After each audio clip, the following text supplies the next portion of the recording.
pertence o direito de ocupar o centro da cidade. A questão escancarou a complexidade da região. O tema de hoje, na verdade, é ocupação e urbanização na região central da cidade. Então, eu queria começar com o Maurício Fiori.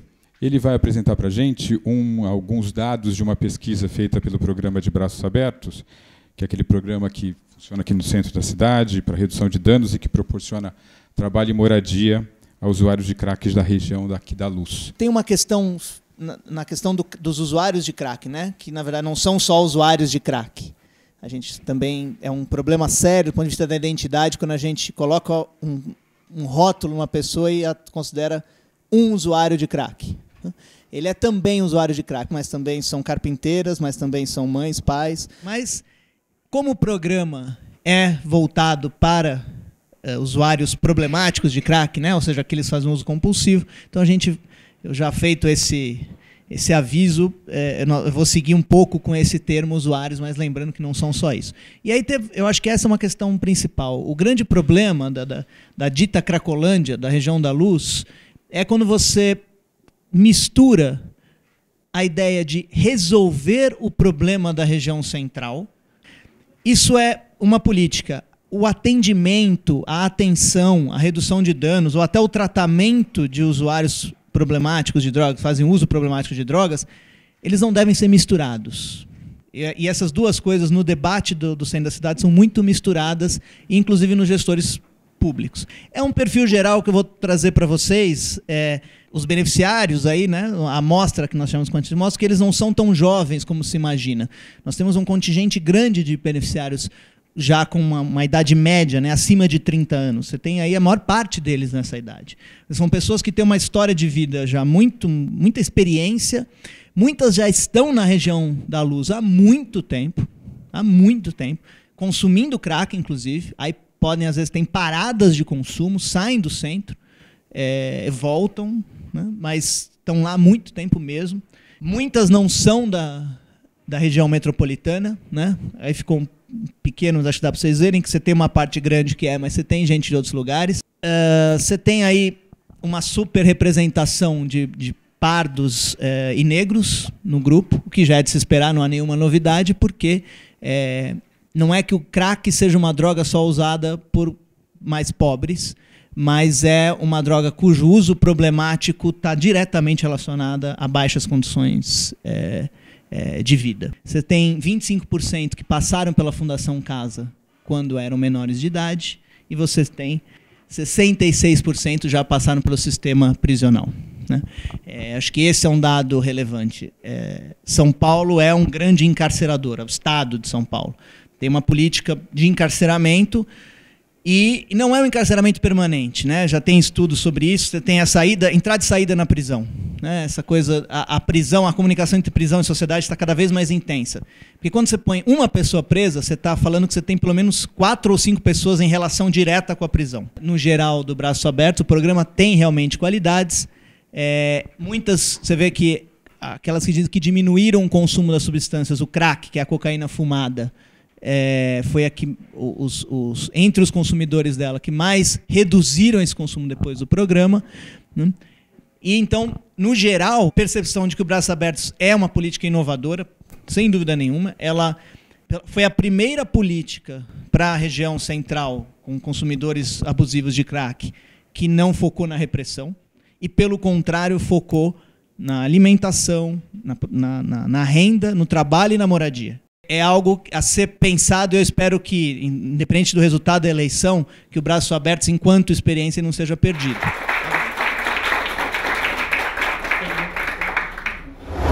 Tradicionalmente, os movimentos sociais se estruturaram no Brasil, principalmente desde o fim da ditadura militar, com base na reivindicação pelo acesso à terra, né, pela moradia e pela ideia de propriedade. E hoje há um deslocamento disso para a ideia de acesso ao uso da cidade. E eu acho que é isso que resgata o conceito de direito à cidade, resgata Henri Lefebvre, resgata Maio de 68, resgata uma série de autores, né, e de visões que estavam fora do debate há muito tempo. O fato é que, em junho de 2013, o Brasil foi tomado pelas manifestações. E aquilo foi muito incrível como sinergia em relação ao nosso projeto curatorial, porque era exatamente a discussão da mobilidade, né, estava sendo posta em causa muito fortemente. Então, como eu estava dizendo, o acesso ao uso da cidade como motor principal, a ocupação, a vontade explícita que ficou evidente, né, das pessoas de quererem apropriar-se da cidade. E apropriar é uma palavra perigosa, né, porque apropriar leva à ideia de que você quer para si. Mas a gente tem que considerar a palavra apropriação no sentido lefebvriano, justamente, que é apropriação temporária. Mas o que eu queria dizer que no fundo dessa questão está, eu acho, é a ideia de que no Brasil nós não sabemos ainda muito bem o que é o espaço público.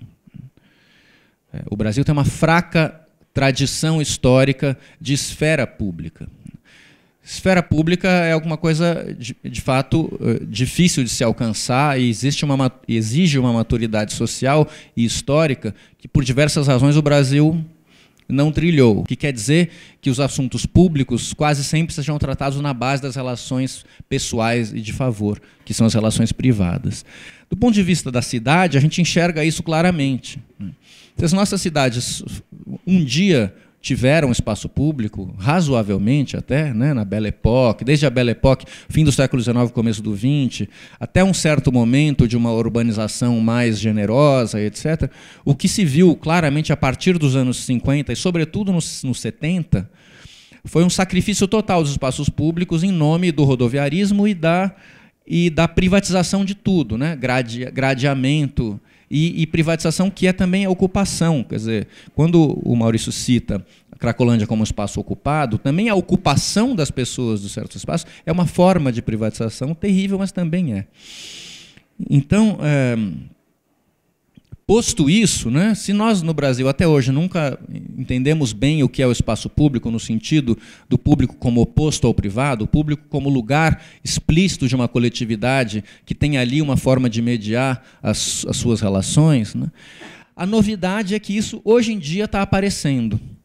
Então, se isso que eu disse antes é um traço estrutural da sociedade brasileira, por outro lado, o que a gente enxerga no movimento da sociedade, bem recentemente, é uma tentativa de superação desse legado histórico. Isso é o que dá razão, eu acho, para nós sermos razoavelmente otimistas hoje, ainda que num momento político tão difícil.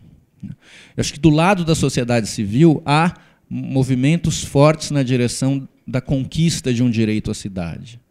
Esse processo de conscientização a que eu me refiro, ele não acontece só em São Paulo. Aliás, Recife talvez seja, hoje, a capital mais importante do Brasil nesse assunto.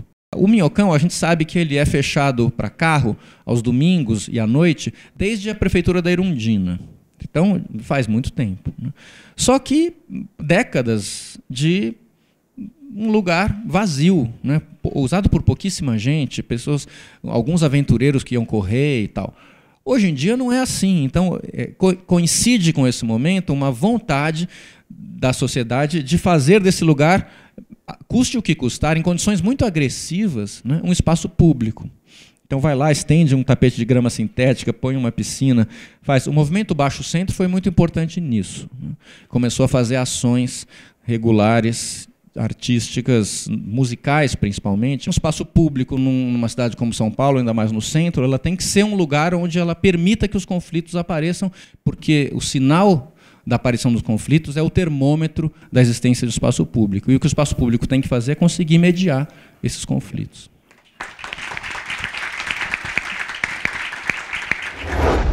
Como é que é possível conceber o território, né, e a desigualdade no território?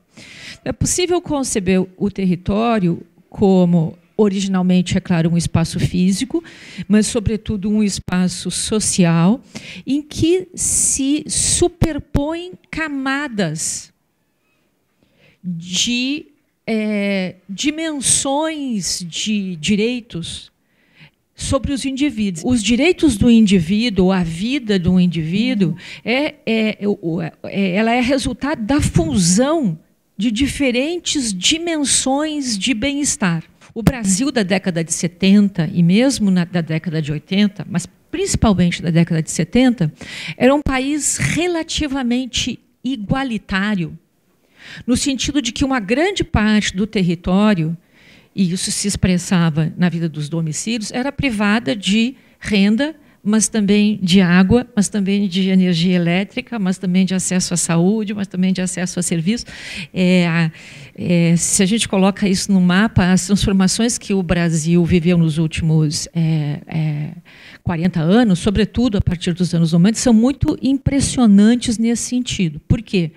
Porque essas diferentes dimensões, elas se superpõem, e elas aparecem no espaço e se cristalizam no espaço, mas elas, na verdade, têm trajetórias independentes. Então, se, por exemplo, a expansão de saúde no Brasil,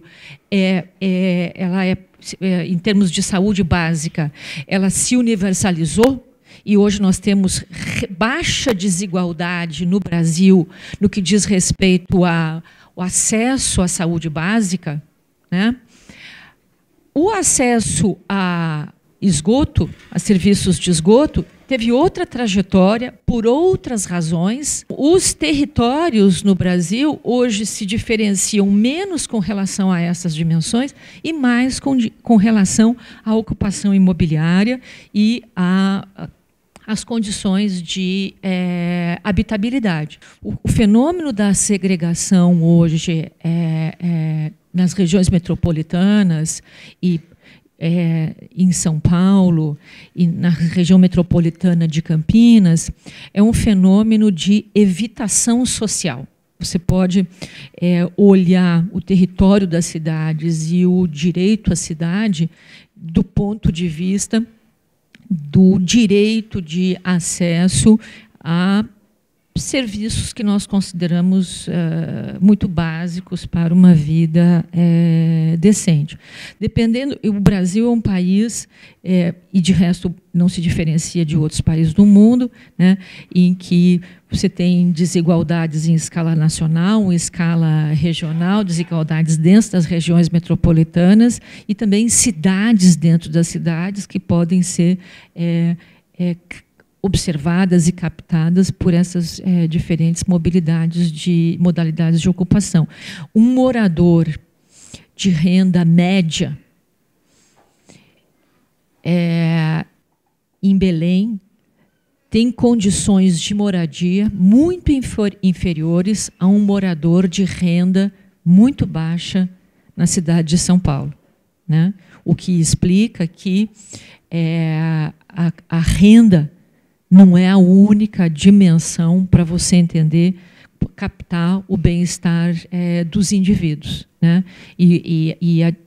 Digamos assim, a superioridade em termos de bem-estar de um morador de baixa renda de São Paulo em relação a um morador de renda média de Belém tem a ver com concentração urbana e a dinâmica independente da provisão desses serviços. Quando a gente fala de ocupação de centro, sempre vem essas duas ideias um pouco bem opostas ali. Ou você tem um centro que é quase que abandonado fora do horário de comercial e que se torna uma área violenta, que ninguém frequenta, etc. Ou você tem esses centros que passam por melhorias, entre aspas, começam a atrair um outro público, você tem um aumento do preço dos imóveis e você afasta aquela população que anteriormente vivia ali. Quais são as alternativas para esses dois opostos? Ou o que precisa ser feito para a gente não ir nem para um lado nem para o outro? Há uma dinâmica intrínseca ao capitalismo nos seus processos urbanos, que é a produção de desigualdade e criação de um processo predatório de desenvolvimento urbano. Essa dinâmica intrínseca, que depende do predatório, ela cria justamente degradações para produzir revitalizações e revalorizações, e é exatamente nesse processo que se move o mercado. Não há nenhum outro instrumento que não seja a regulação do poder do Estado diante dessas lógicas do mercado. Mesmo um Estado que vai ficando cada vez mais enfraquecido, etc., mas cabe ao Estado garantir a cidade como um acesso razoavelmente democrático. Então, o plano diretor é o grande instrumento disso. O plano diretor tem uma série de instrumentos dentro dele que servem para garantir esse acesso minimamente democrático à cidade. Um deles é a criação das ZEIs, que são as Zonas Especiais de Interesse Social. Então, sempre que se faz, inclusive nas operações urbanas, que são concessões ao mercado, etc., a garantia de determinadas áreas para habitação social, o que significa você conseguir manter em áreas, no caso centrais, áreas valorizadas, pessoas de classes sociais menos favorecidas usufruindo dessa infraestrutura. Eu sempre acusei a Polícia Militar, a Polícia Civil, de prevaricação. Porque, por um lado, se você tem uma questão de saúde pública, que é a questão da utilização das drogas ou as pessoas que querem sair, por outro lado, você tem uma questão de segurança pública que, de certa forma, estão de braços cruzados. É uma realidade dura para quem mora. Ninguém toma conta dessa questão do ambiente hoje, da ocupação e do uso do espaço público. Porque se é razoável ter uma Cracolândia aqui, por que não ter também no Ibirapuera, em Moema, Jardins? Né? Libere essas pessoas ou estimule que elas tomem conta. Tem uma questão legítima que é discutir, e aí os moradores têm a mesma legitimidade de qualquer outro grupo, de discutir a questão da degradação do centro, se a gente chamar assim, né? Da ocupação, de como ela é feita. A outra questão é a gente se referir a um conjunto de pessoas que foi ocupar aquela região por uma série de motivos que são tão cidadãos quanto qualquer outro que está ali, morador ou não, né? E que política que você vai fazer para essas pessoas. A cidade é um ponto de conflito, né? Esse conflito, se no Ibirapuera os usuários se sentissem seguros para estar, eles lá estariam. Por algum motivo eles não estão lá. Mas esses conflitos vão continuar ocorrendo. Você pode resolver a legitimidade da discussão dos moradores, da reivindicação dos moradores, ela existe, só que você não pode simplesmente colocá-la simplesmente como, bom, o que nós devemos garantir? A segurança e a valorização dos imóveis da região central. A questão do uso problemático de crack esquece, a questão da desigualdade, que não é só a questão do crack que está ali, né? Se fosse isso, a região não seria degradada há muito tempo.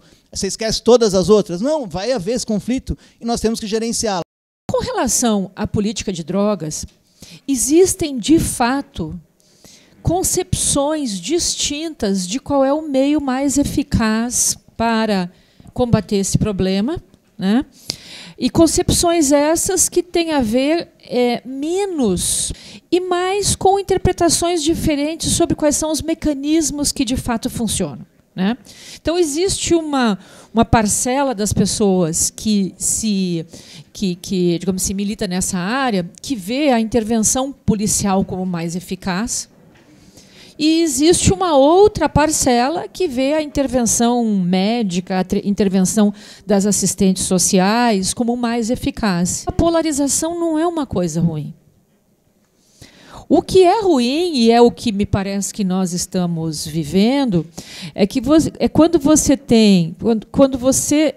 supõe que a sua posição ela é 100% verdadeira, e sempre que você identificar que o outro tem uma posição diferente da sua, você não se move da sua posição original. Queria pedir para vocês debaterem um pouco sobre as alternativas de moradias no centro e se a gente tivesse que correr e dar uma solução, que solução a gente daria para esses imóveis que estão desocupados e com tanta gente precisando morar e o desejo nosso que o centro seja ocupado?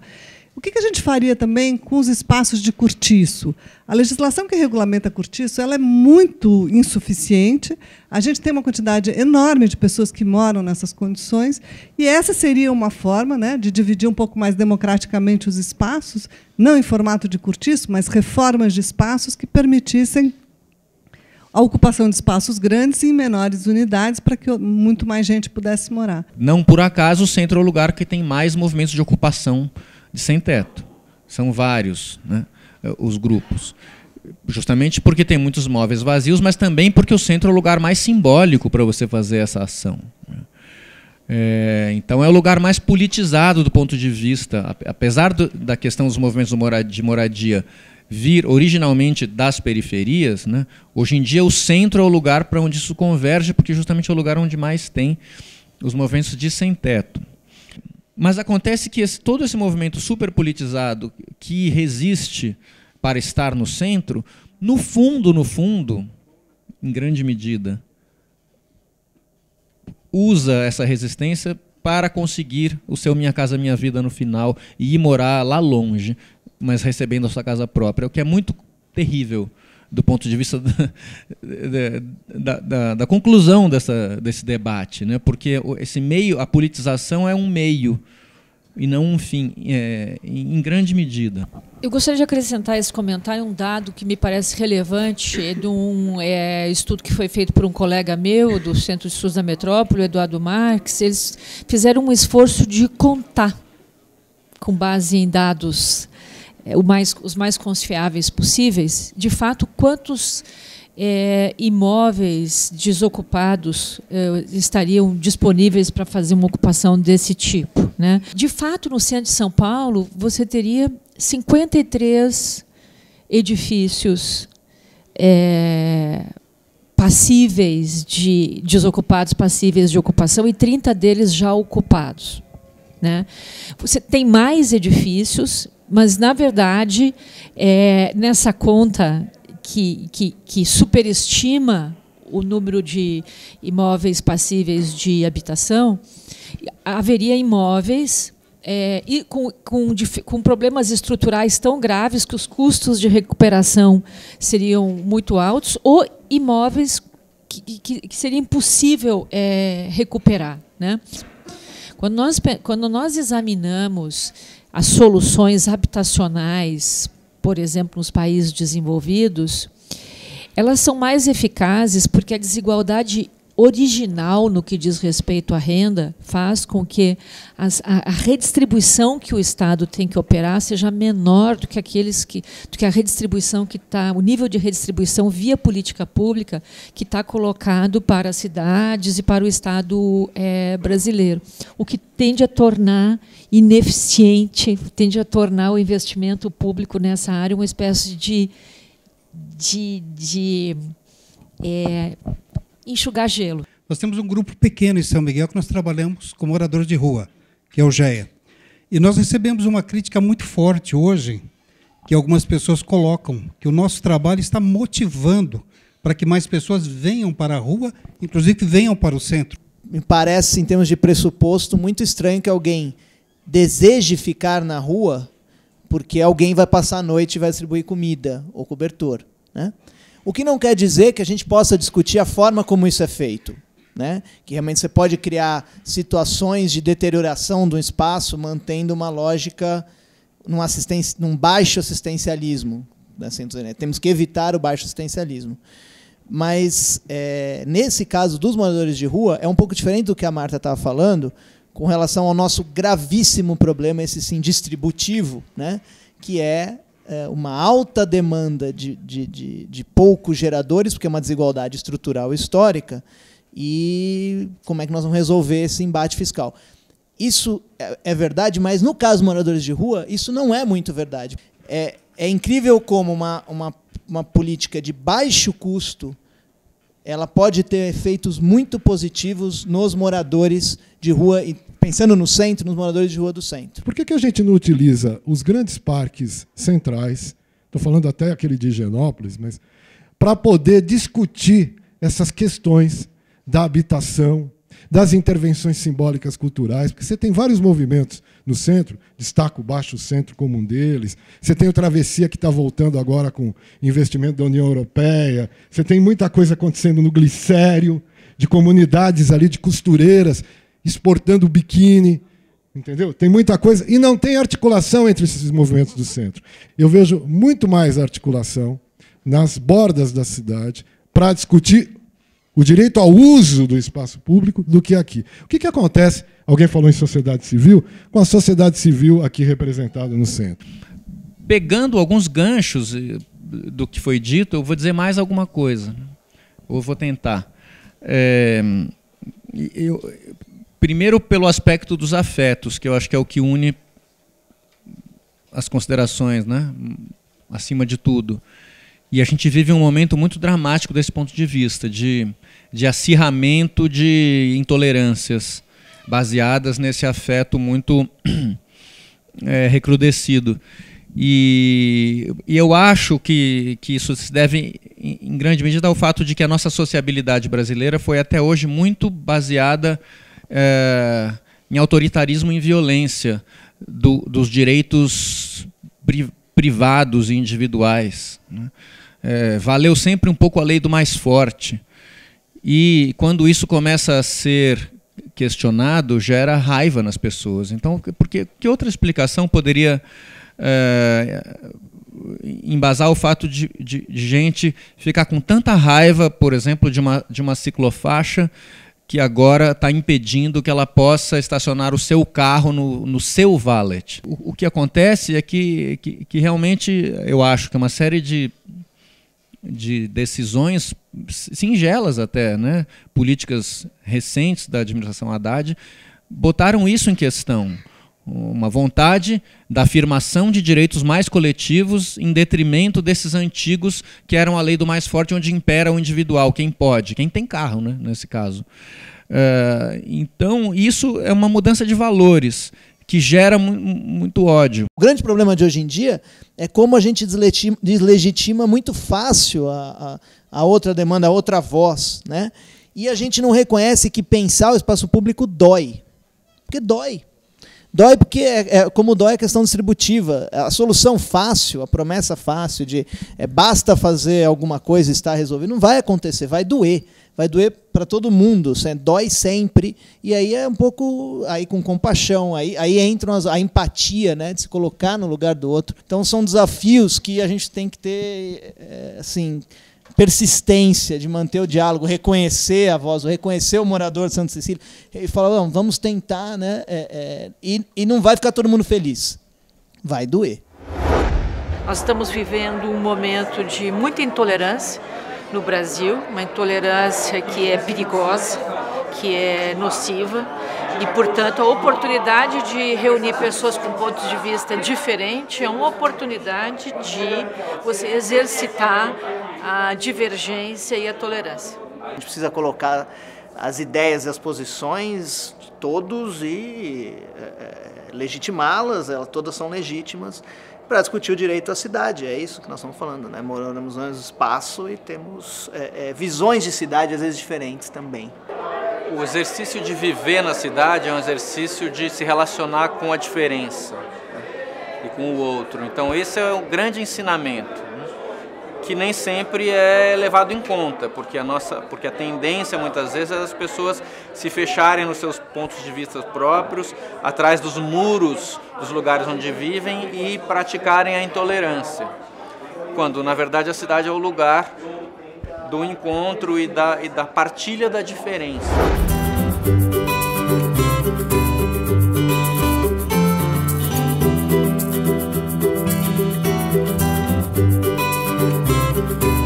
Acho que essas 3 rodas prepararam a gente para o debate central, que é o do dia 14, no Seminário Internacional, que vai discutir realmente e com mais profundidade essas questões e vai, inclusive, poder se aproveitar do resultado desses debates. Essa experiência de fazer alguns pré-debates, que a gente chamou de rodas de conversa pela cidade, foram um sucesso, ajudaram muito a levantar temas que a gente espera que sejam aprofundados no Seminário Internacional e também levantaram algumas sugestões de assuntos que podem estar nesse caderno especial que a Folha vai produzir após o Seminário Internacional. Essa parceria toda da Folha com a Fundação Tite Setúbal, eu acho que tem sido muito proveitosa para os dois lados. Nosso grande desafio é pensar propostas que contemplem essas questões da diversidade e das desigualdades, num ano eleitoral para que nós vamos estar elegendo um novo prefeito para essa cidade.